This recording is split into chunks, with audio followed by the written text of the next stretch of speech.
Episode 2: The Chaos of the F2 Generation and the Trial by Fire. Did you survive your first foundational cross? You put your best birds together in the breeding pen, the chicks hatched beautifully, they grew fast, and looking at that uniform flock, you probably thought you had already created your own unique breed. It is an incredible feeling of accomplishment.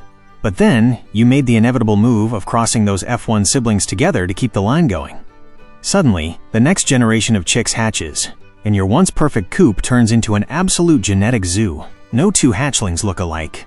Some hatch with heavily feathered legs while others are clean-legged. Some show entirely new feather colors you've never seen in your pens. Some grow incredibly fast and robust while others stay completely stunted no matter how much high-protein starter feed they eat. Today, I'll reveal why this genetic chaos isn't a mistake, but rather the biological trap where 90% of backyard hobbyists throw in the towel, and exactly how you can use this explosion of genes to become a true master breeder. Let's dive in.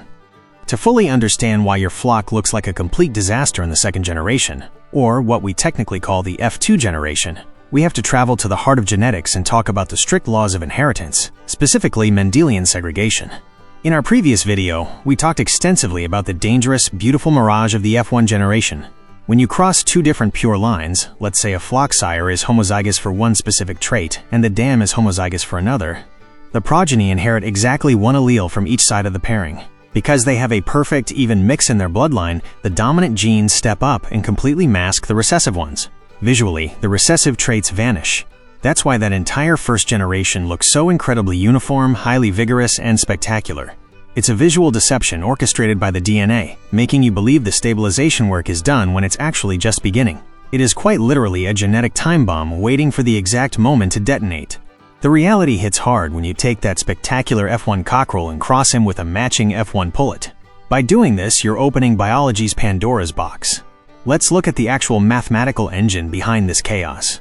Every bird carries two copies of each gene, one inherited from the sire, one from the dam.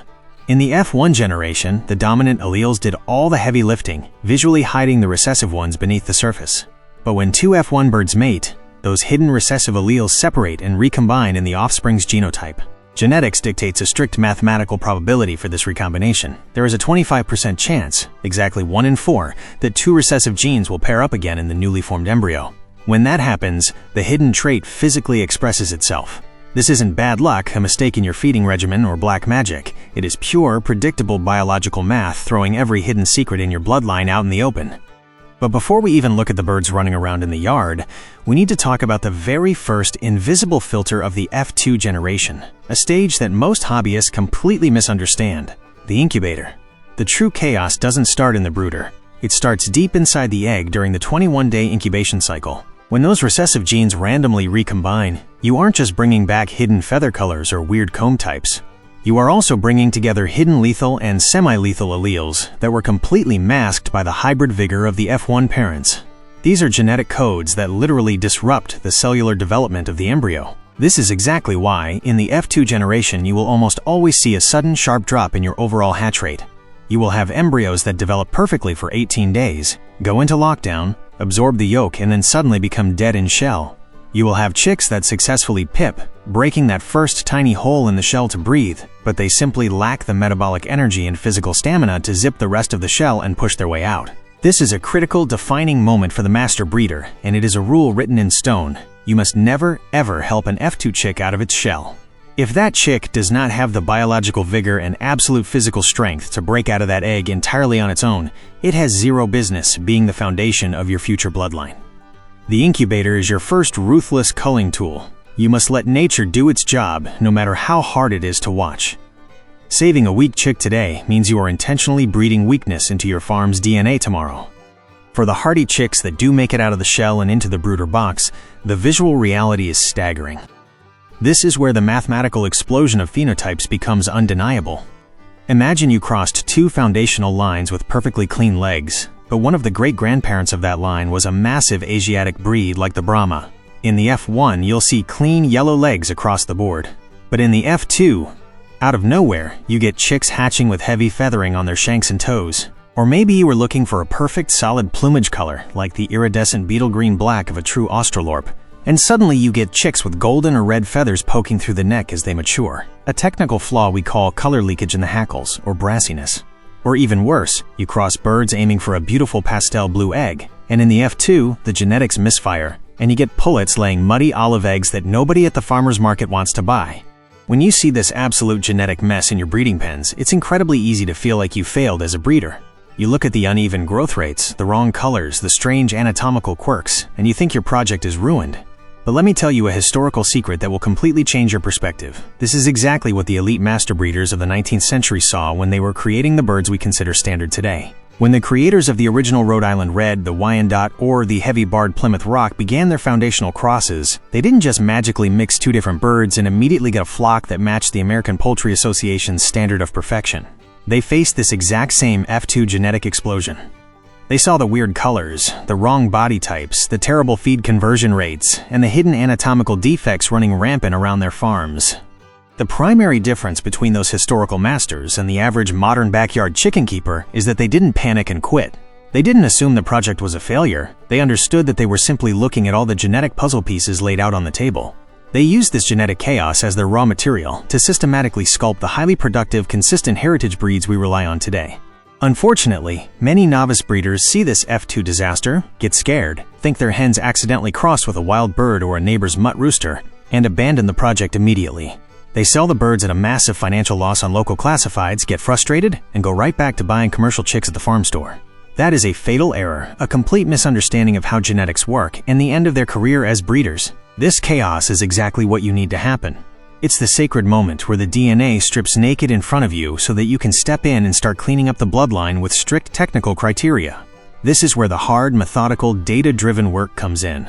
Applied genetic selection. Selection isn't just walking through the run and keeping the chicks that have the most exotic feather patterns. If you cull strictly for aesthetics, you'll bankrupt your project in under 2 years because feed costs will eat you alive. Selection must be fiercely functional and strictly performance-oriented.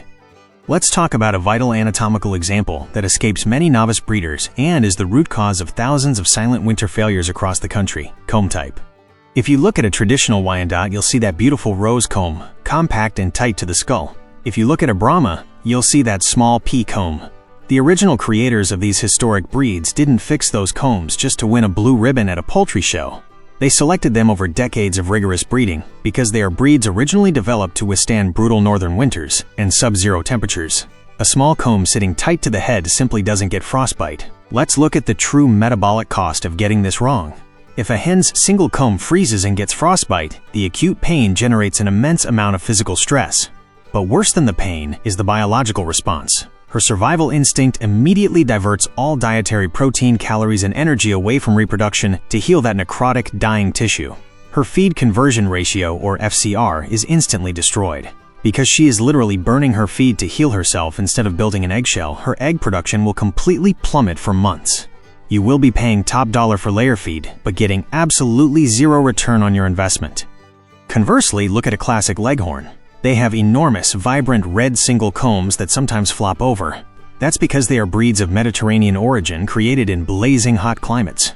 That giant comb functions biologically exactly like a car radiator, constantly pumping hot blood to the exposed surface to dissipate internal heat. If you live in an area with extreme heat and select F2 chicks with rose or pea combs just because they look quirky, they will suffer severe heat stress. Their laying rate will tank. Biology will always punish you without mercy if you don't select with a clear, functional purpose in mind. Once you understand environmental adaptation, comes the second big decision of the F2 generation. You have to define your ultimate production goals. The biggest mistake the average hobbyist makes is desperately searching for the miracle bird. They want a magic hen that grows to an 8 to 9 pound dressed weight in just 2 months, lays 300 eggs a year, consumes almost no feed, and never gets sick. Fellow breeders, poultry genetics is a strict game of balances and biological trade-offs. If your main goal is to create a relentless laying machine, you're going to look closely at your F2 for the pullets that develop a clear triangular body shape.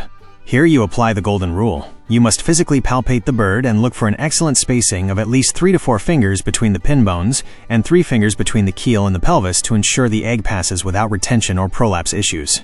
You're looking for flighty, highly vital birds that spend all day foraging and scratching the dirt to maximize their natural feed conversion ratio.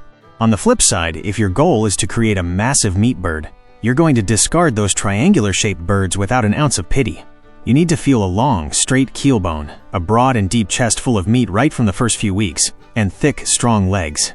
You must look for a docile, heavy temperament, ensuring every ounce of feed converts directly into muscle mass, much like a commercial Cornish cross. But if you're after the always coveted true dual-purpose bird, you'll select medium to heavy-sized birds that maintain a good, solid meat frame for the weekend family table. But you must be realistic and face the hard truth that they will never lay as many eggs a year as a commercial leghorn, nor will they grow as fast as an industrial broiler. With all these different phenotypes running around your yard, you simply can't raise them in the same pen. This brings us to a crucial step that separates the amateurs from the pros: strict grow-out protocols. As soon as your F2 chicks hit 4 to 6 weeks of age, you must physically separate them based on their growth phenotype. If you leave the fast-growing, heavy-framed meat phenotypes in the same run as the smaller, flighty laying phenotypes, you are going to create an artificial and unfair hierarchy at the feed trough. The heavy birds will completely dominate the feeders and waterers. The smaller birds will be stunted, not because they have bad genetics, but because they are being physically bullied away from their ration. To accurately measure their true genetic potential and track their FCR, you must separate your grow-out pens and give every single bird fair, equal access to feed. All of this brings us to the trial by fire that separates the simple backyard chicken math victims from the elite professionals in this business: ruthless, systematic culling. In the F2 generation, out of every 100 chicks you successfully hatch, maybe only 10 or 12 will have the perfect anatomical traits. What do you do with the other 88 healthy chicks that don't meet the strict standard? You cull them from the breeding program definitively and without a single second of hesitation. Let's put hard numbers to this so you understand the absolute gravity of the culling decision. Let's talk about the true financial cost of chicken math and emotional attachment. Let's say you decide to keep just 50 mediocre F2 cockerels because you feel bad sending them to freezer camp. A growing heavy breed bird can easily consume over 20 pounds of feed by the time it reaches 16 weeks of age. 50 birds eating 20 pounds each is 1,000 pounds of feed. If you are buying standard 50-pound bags at your local farm store, that is 20 heavy bags of grower ration completely wasted on birds that have zero future in your breeding program. Keeping a mediocre bird isn't just a genetic mistake, it is a massive financial drain that will destroy your farm's profitability before you even pull a profit. This is exactly where the psychology of the novice breeder crumbles, letting themselves be dominated by romanticism and the modern social media trap. You see a young F2 cockerel strutting proudly through the yard. He has spectacular plumage, an incredible iridescent green sheen, and he crows beautifully. He looks absolutely Insta-worthy, perfect for a viral video, and he quickly becomes the flock favorite. But when the unavoidable moment of technical truth arrives, you grab him, feel his bone structure, and notice he has a slightly crooked toe pointing inward or a slight red color leakage in the wings. The hobbyist, ruled by their emotions and the desire for pretty pictures, justifies it by saying, "Well, it's just one little crooked toe. I'm going to use him as a flock rooster because he's so pretty." A serious master breeder, on the other hand, makes decisions based on the spreadsheet and corral performance, not on internet likes. They note the anatomical problem immediately with clinical coldness, pull the breeder band off that bird, and that rooster goes straight to freezer camp, completely isolated from the main genetic program.